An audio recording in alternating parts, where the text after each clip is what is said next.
徜徉在苏格兰的街巷之间，风笛之声悠扬回响，跌宕出足球的旋律，深情而激昂。盛夏即将来临，苏格兰人将勇往直前，全力出击，让风笛的旋律自由飘荡，与足球的激情相互交织，共同奏响激扬澎湃的足球乐章。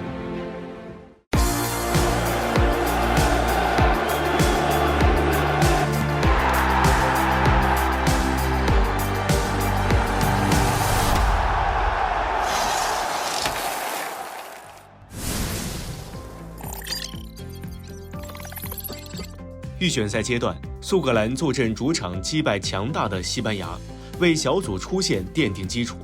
最终，风笛之师以5胜2平1负的成绩力压哈兰德领衔的挪威，挺进欧洲杯正赛。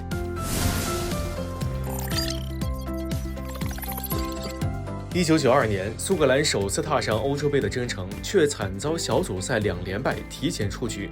为荣誉而战的苏格兰人在最后一轮放手一搏，3比0完胜独联体，收获欧洲杯首胜。4年后，欧洲杯迎来扩军，苏格兰人得以重返欧洲杯舞台。虽然逼平荷兰，小负英格兰，但2轮过后一球未进的局面让球队陷入被动。尽管末轮小胜瑞士，却因进球数较劣势无缘出线。此后长达25年的时间里，欧洲杯赛场再无苏格兰人的身影。2021年，苏格兰人在附加赛经过2轮点球大战，搭上欧洲杯末班车，但索斯盖特领衔的30军团和世界杯亚军克罗地亚成为球队无法逾越的天堑。他们小组赛未尝一胜，早早出局。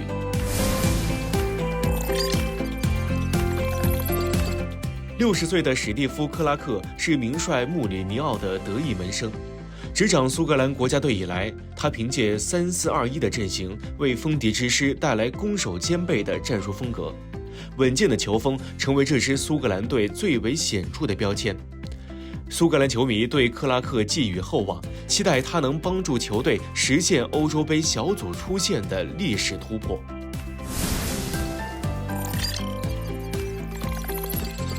红军利物浦的主力后卫安德鲁·罗伯逊自伤愈回归以来，展现了良好的竞技状态。作为场上队长，他不仅是球队的防守核心，更是全队的精神领袖。罗伯逊领衔的防线固若金汤，他是任何前锋都不愿面对的移动堡垒。在曼联主打后腰的麦克托米奈回到国家队后，被提到了中前半场，进攻属性得以释放，出色的身体素质使他在与后卫的对抗中不落下风。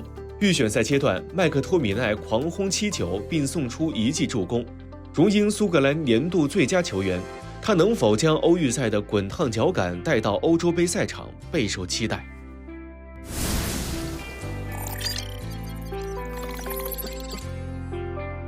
本届欧洲杯，苏格兰与德国、瑞士、匈牙利同处 A 组。东道主德国作为本组第一档球队，实力突出，稳住防守，加强反击，或将成为克拉克的战术首选。苏格兰面对瑞士军刀胜多负少，但两队最近一次碰面已是遥远的2006年，此番再度对垒，无疑是一场遭遇战。传统豪门匈牙利近年来回归势头明显，两队的直接碰面或将决出一个宝贵的出线席位。